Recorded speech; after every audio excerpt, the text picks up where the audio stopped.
سلامونه ستړي مشئ وخت مو په خیر تاسې ته له زیرو نیوز څلرویشت څخه د نن ورځې د مهمو خبرونو ټولګې ته راغلاست ویو نن یکشنبه ده د 1404 هجري لمریز کال د تلې 28مه چې د 2015 زیږدیز کال د اکتوبر له 19 سره برابره ده.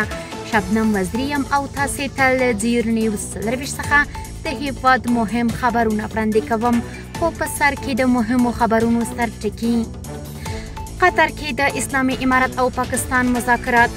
په قطر کې د اسلامي امارت او پاکستاني استازو ترمنځ مذاکرات د یوې هوکړې په لاسلیک کولو سره پای ته ورسېدل.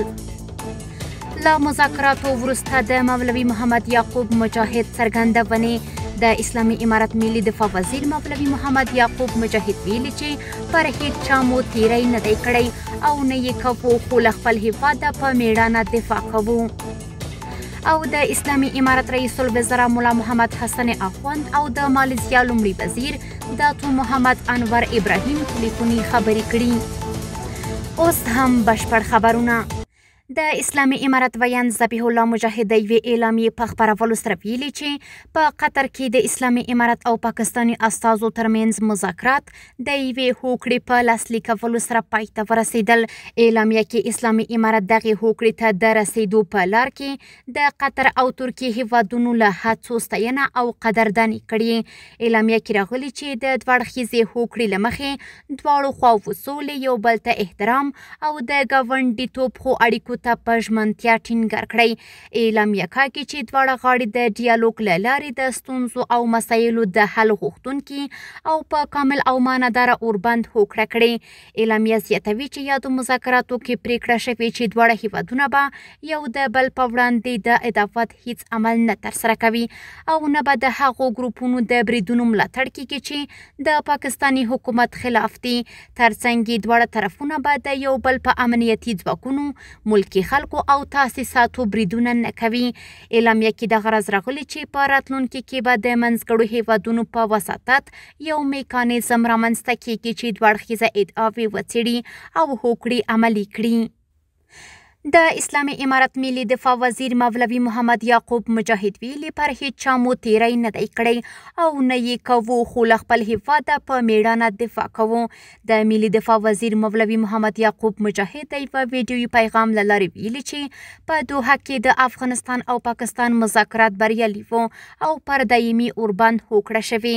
مجاهد ویلي چې ډیورنډ فرضي کرښه د افغانانو دریځ دی او هیڅکله به ورته بارډر یا پوله نه ویل کیږي. نوموړي د غرض ویلي چې د افغانستان او پاکستان په مذاکراتو کې د افغان کډوالو په اړه خبرې کړي چې باید انساني چلند ورسره وشي. نوموړي زیاته کړې که پاکستانیان دغې هوکړې ته ژمن نه پاتې کیږي له خپلې خاورې او خلکو به په میړانه دفاع کوو. مجاهد له امنیتي او دفاعي ځواکونو د ولس ملاتړ وستایه. د اسلامي امارت رئیس الوزرا مولا محمد حسن اخوند او د مالیزیا لومړي وزیر داتا محمد انور ابراهیم ټلیفوني خبرې کړي.